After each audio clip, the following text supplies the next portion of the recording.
A petition for a change to North Sioux City's government got the required number of signatures, so it will get a vote in a special election in December. October 28th, the petition was received by North Sioux City's City Hall. It asked for a vote to change the structure of North Sioux City's government from a 9-person city council to a 5-person at-large commission. The election is scheduled to happen December 10th. The polling location is the North Sioux City Community Center. Residents can vote from 7 a.m. until 7 p.m. December 10th.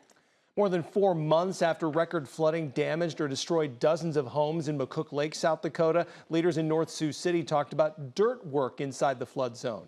Tonight, Stockwell Engineering prepared a quote for grading and erosion control in different areas of McCook Lake. Stockwell estimates the project would cost $2.1 million. The big question: how would the city fund the project? One board member brought up the tax increment financing funds from the Union Crossing development in North Sioux.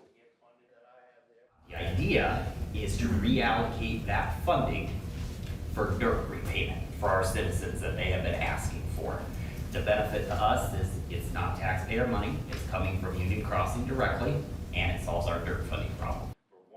Some residents who've already paid to have dirt filled in on their property, they're asking for reimbursement from the city. The estimated cost that Stockwell presented didn't include any reimbursement, however. Council members also had concerns that this cost could change once some homes are demolished. It's as close as we could be with what we had. We didn't have good detailed cross sections after the structures are removed. I want to add one other thing. Greg, you brought up a comment about the structures that will be removed.